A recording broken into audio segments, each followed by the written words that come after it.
Queridos irmãos que estão em casa nesse instante, nós, aqui da Sociedade Bezerra de Menezes, iniciamos o nosso encontro de hoje, saudando a todos, nesse momento em que passa a humanidade, momento de reflexão, momento para pararmos e vermos um pouco os nossos caminhos, as nossas atitudes, para onde vai a humanidade. É bastante emocionante iniciarmos uma exposição sem a presença física aqui nesse auditório, nas dependências da nossa sociedade, a fim de externarmos aqui o pensamento da doutrina espírita. Se é verdade que passamos por um momento de dificuldade no cenário atual, não é menos verdade que outras situações no plano material foram muito mais veementes, mais difíceis de serem encaradas. Nós podemos nos lembrar, por exemplo, da gripe espanhola, ali no século passado, da Primeira Guerra Mundial e logo em seguida da Segunda Guerra Mundial. Foram momentos extremamente marcantes para a nossa comunidade planetária, mas que sobrevivemos. Mesmo aqueles que passaram para o mundo espiritual, desencarnaram, sobreviveram. E dali nós tiramos muitas lições. Então, nesse instante, nós estamos tendo mais uma vez a oportunidade de tirarmos lições. Mas talvez a reflexão mais importante que podemos fazer nesse instante é a de nos lembrarmos que Jesus continua junto de nós. Na nossa correria, no dia a dia, nós esquecemos desse que é o caminho, a verdade e a vida. Chico Xavier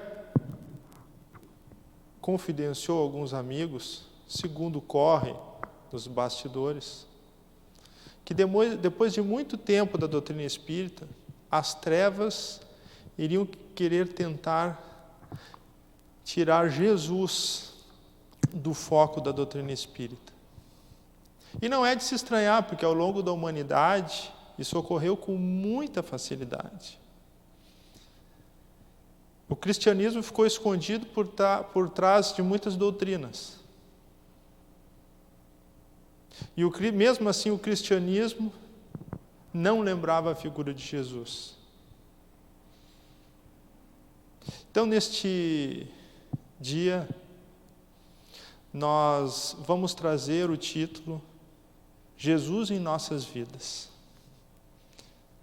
para aproveitarmos a oportunidade e nos lembrarmos que Jesus continua entre nós, sempre esteve entre nós. E para tanto, talvez o tempo não nos permita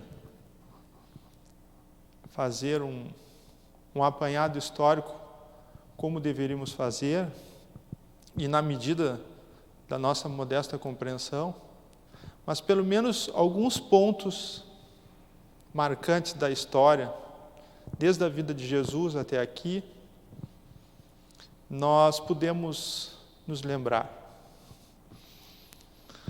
E eu gostaria de dizer a você, meu irmão, minha irmã, que todos nós, humanos frágeis, sentimos as dores, as ansiedades, as dificuldades. E, por que não dizer, às vezes, um desespero, seja pelas questões materiais, seja por questões emocionais, sentimentais. Mas Jesus sempre está ao nosso lado.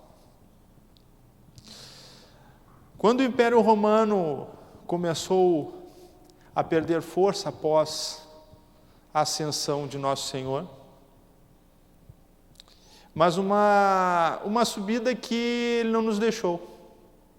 Porque embora materialmente Ele não estivesse aqui, espiritualmente, os relatos bíblicos e da doutrina espírita é de que Ele sempre se manteve próximo, muito próximo de todos nós.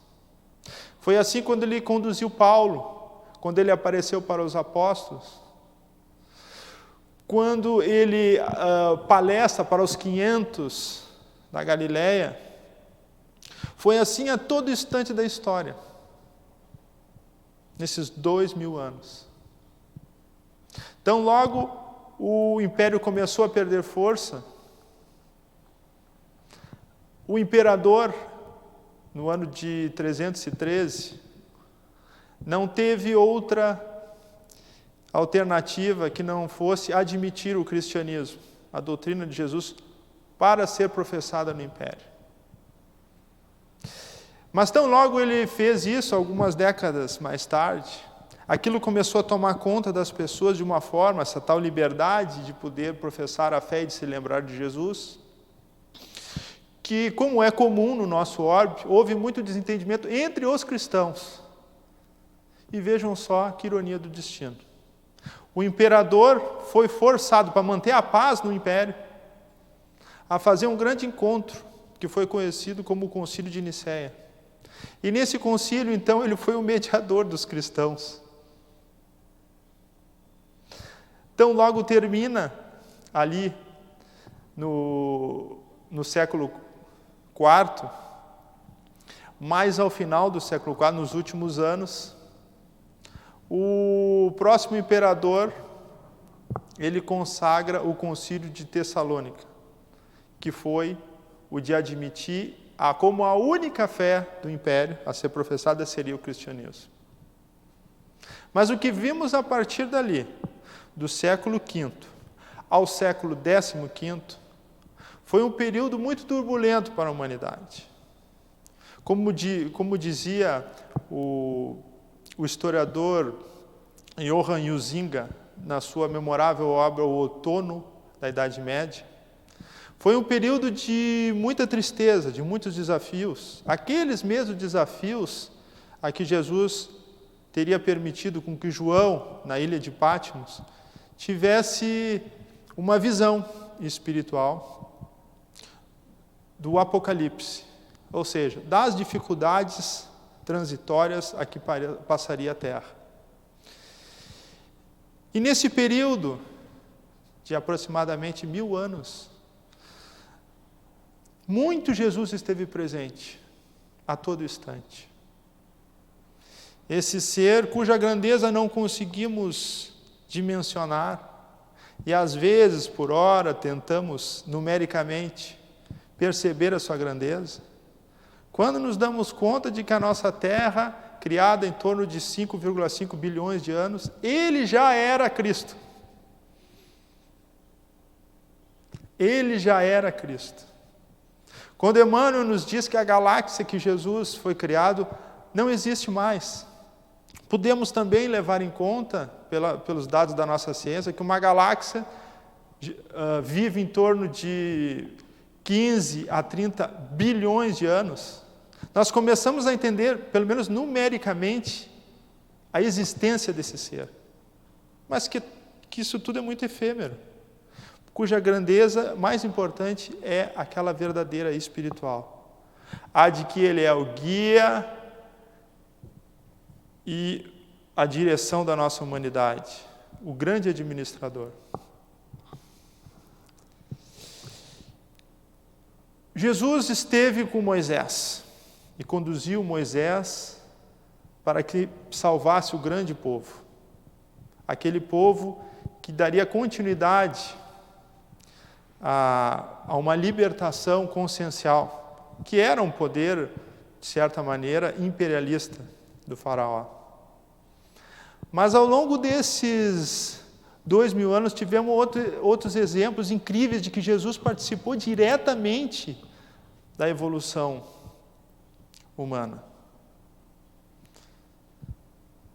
Nós podemos trazer um exemplo que para nós espíritas é muito importante e, de certa maneira, é muito referencial, que foi a história, a vida de Joana d'Arc.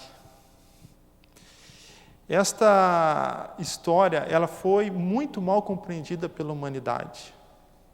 Mesmo os cristãos, os católicos propriamente ditos, não conseguiram entender qual seria a missão desse grande espírito. Ao mesmo tempo, é um misto de, hoje, padroeira da França, uma santa da igreja canonizada, mas, por outro lado, uma pessoa que tinha uma mediunidade, foi taxada como feiticeira e herege, uma mulher que foi amaldiçoada e, sobretudo, condenada no tribunal da Inquisição. Por fim, queimada e morta. Mas que história é essa, meus irmãos? Essa história é uma de tantas outras da participação direta de Nosso Senhor nesse orbe. É óbvio que, ao longo desses 2000 anos, Nosso Senhor delegou, e muito, aos espíritos, muitos daqueles fracassados, aqueles que sucumbiram e erraram, para reescrever a história. Mas nem por isso Jesus ficou longe do conhecimento humano.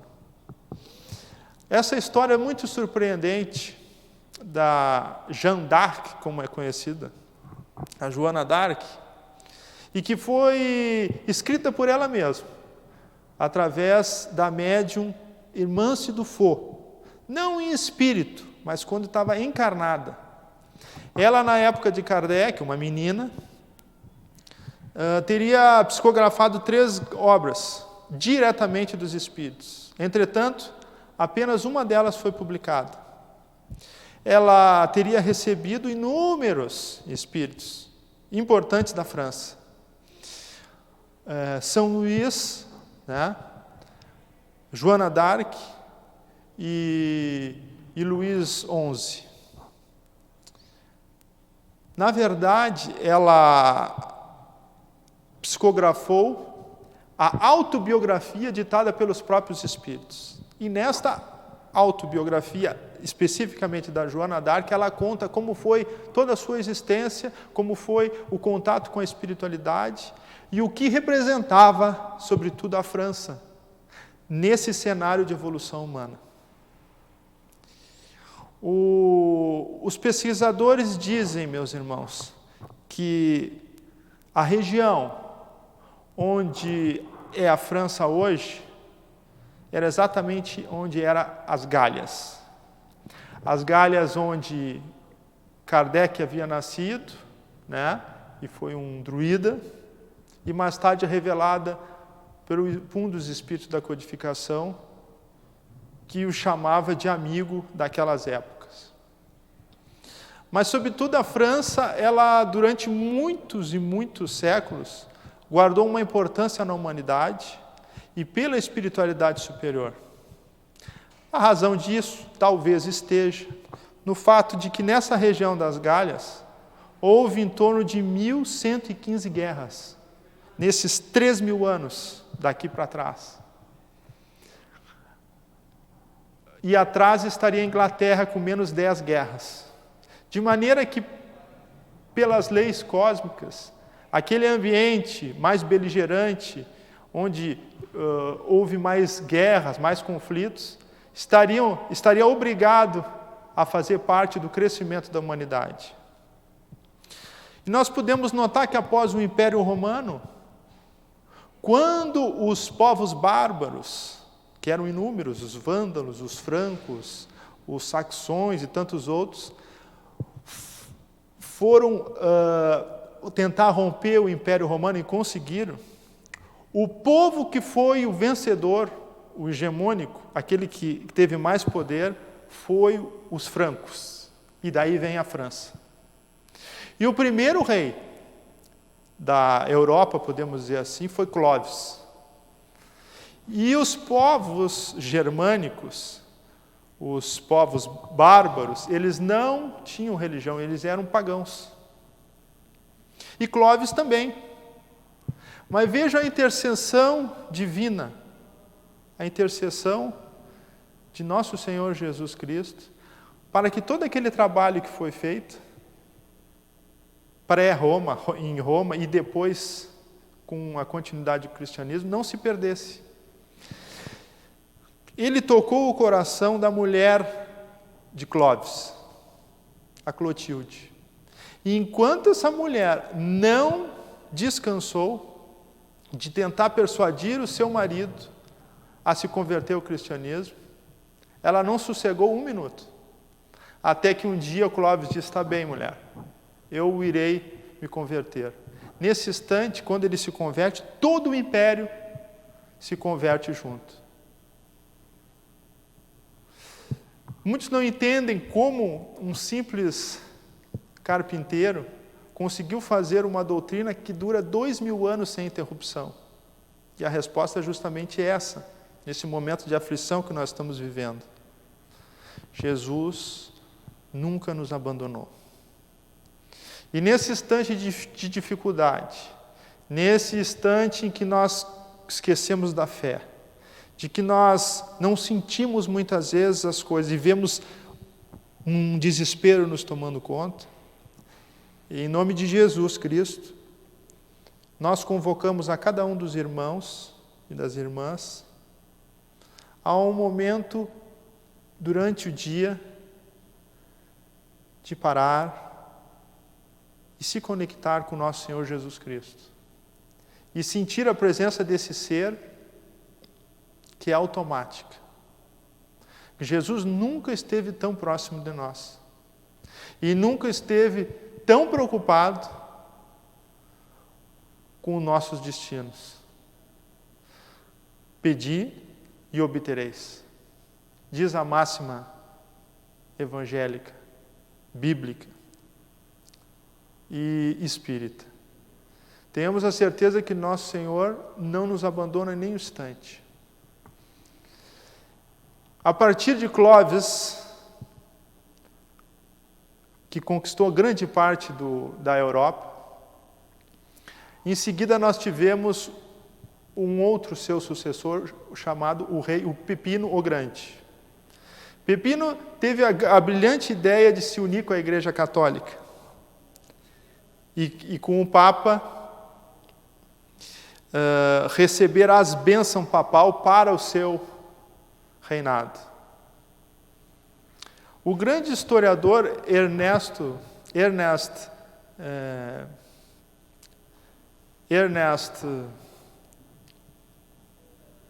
me esqueci o nome agora, daqui a pouco vem. Ele refere na sua obra Os Dois Corpos do Rei, como surgiu na humanidade toda esta consciência, essa teoria que acabou ludibriando a humanidade, no sentido de dizer que o rei teria dois corpos, um corpo físico e um outro corpo astral. E de que essa união entre o rei e a igreja daria superpoderes. E assim, durante mais de 1000 anos, até a Revolução Francesa, esse conhecimento permeou o conhecimento da humanidade e fez com que as pessoas tivessem uma verdadeira veneração pelos reis e pelas rainhas. Após isso, este rei, o Pipino, teve um filho, que foi Carlos Magno. E Carlos Magno foi o grande conquistador. E ele estendeu o seu império por toda a Europa, fazendo com que o poder do cristianismo também tomasse conta junto do seu reinado.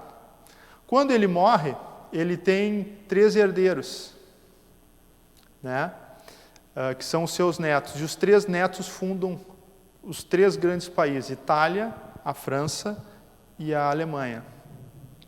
Bem, aí estaria permeado o cristianismo durante a história. Em seguida, quando termina ali mais ou menos, está terminando a Idade Média, por volta do século XV, há uma grande guerra entre a França e a Alemanha. Perdão, e a França e a Inglaterra.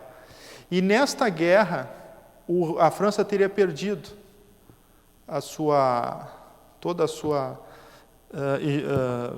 o seu poder militar, e o rei da França, para não perder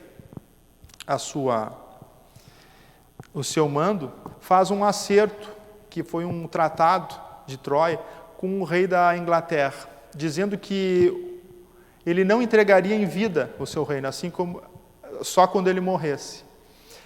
Só que os 2 morreram junto, o rei da Inglaterra e o da França, e os herdeiros começaram a brigar porque o da França não quis entregar o seu reinado. Foi aí então que a Inglaterra começou a atacar como nunca. Tinha conquistado Paris, Orleans e a cidade de Reims, onde todos os reis franceses eram coroados. Portanto, não havia como coroá-lo por essa mística toda envolvendo a humanidade, naquela cidade que já estava totalmente dominada. Pois é que Jesus pega uma das pessoas mais simples naquela época, que era uma simples camponesa, a Joana d'Arc, em torno de 13 anos ela tinha, analfabeta, que vivia numa cidade muito pobre, que era Dom Remy, a 700 quilômetros da sede do suposto rei, que não tinha sido coroado ainda, o Delfim, como eles diziam. E diz a ela, através de 3 anjos, né, que apareciam para ela em nome de Jesus: São Miguel Arcanjo, Santa Catarina e Santa Margarida. E dizem a ela que era para ela salvar a França e que ela precisava falar com o rei. Ela então consegue de todas as formas, até que o rei, desesperado no castelo, não vendo outra possibilidade, resolve chamá-la. E ela então avisa, naquele momento, né, que estava se indo em direção ao encontro do rei. Ela foi escoltada, a paisana, por uma cavalaria e não fora percebido durante a guerra, durante as batalhas. E quando chega lá, o rei resolve fazer uma espécie de teste para ver se realmente ela era enviada de Deus. Porque ela anunciou que ela tinha a palavra do Senhor, que iria salvar a França, porque a França era uma terra prometida. E nós, meus irmãos, queridos irmãos, pela doutrina espírita, nós sabemos que a França desenvolveu um papel muito importante na humanidade, com a vinda do iluminismo, dos grandes pensadores, e mais tarde com a Revolução Francesa, que rompeu o poder da Igreja Católica e o poder absolutista do rei. Mais tarde, foi palco de uma invasão coletiva dos espíritos, que foi administrada, coordenada no plano físico por Allan Kardec.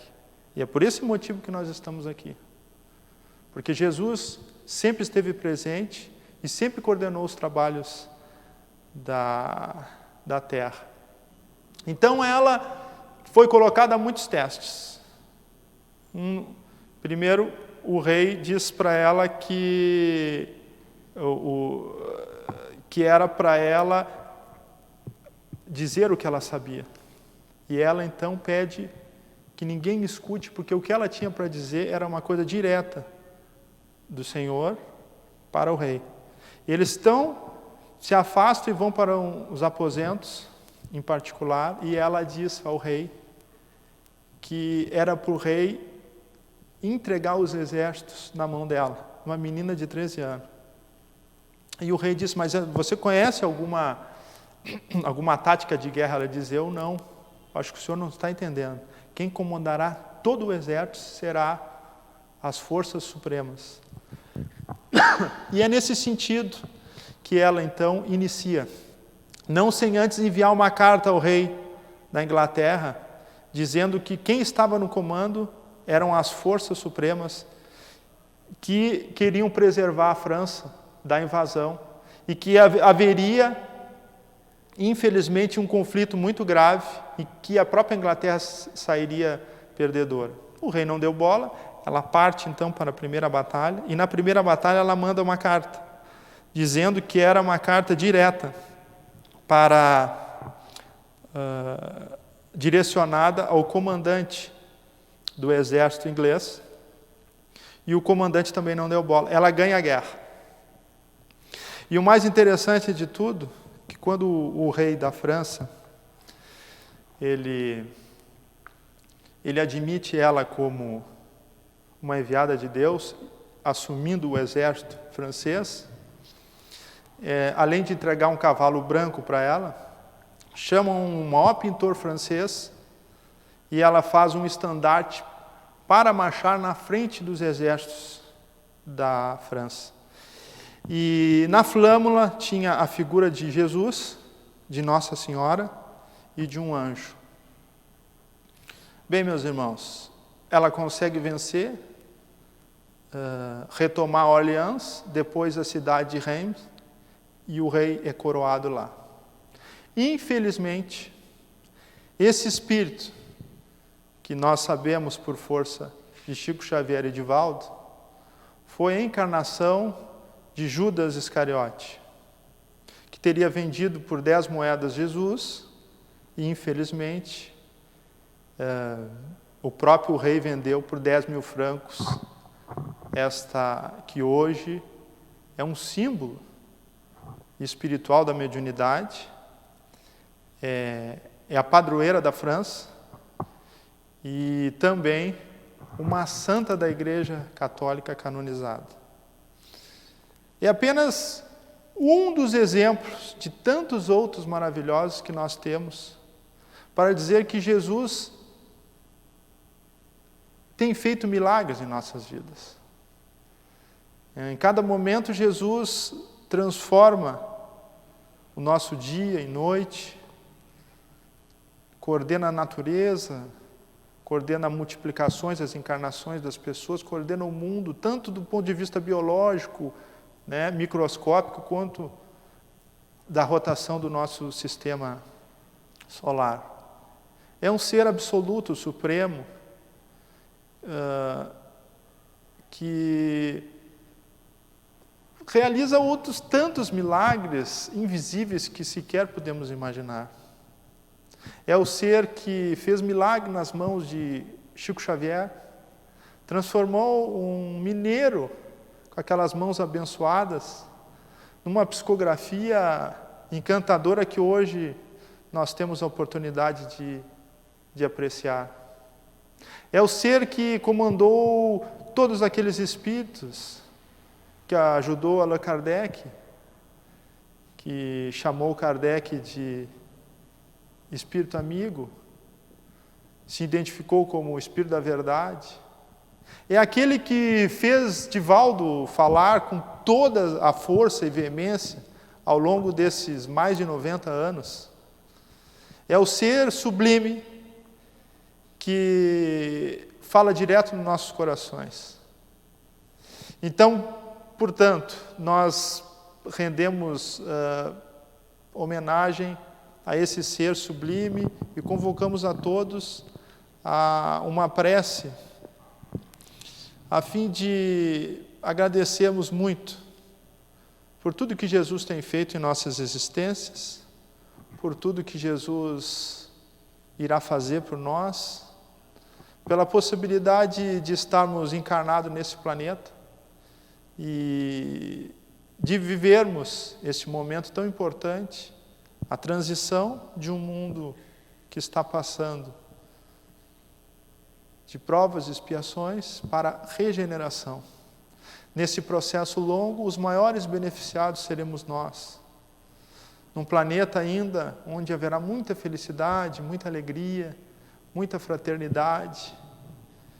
Chegará um dia que ninguém aqui passará necessidades materiais e todos se chamarão de irmãos. Por esse motivo, meus queridos irmãos de jornada, nós convocamos uma prece de encerramento, pedindo ao Senhor dos mundos, nesse instante, que retome as rédeas da humanidade, do nosso país, do nosso continente, do nosso planeta. Que o Senhor Jesus comande os dirigentes, comande a ciência, mas, sobretudo, comande os corações dos rebeldes, dos aflitos, de todas as pessoas que ainda teimam em inviabilizar o progresso.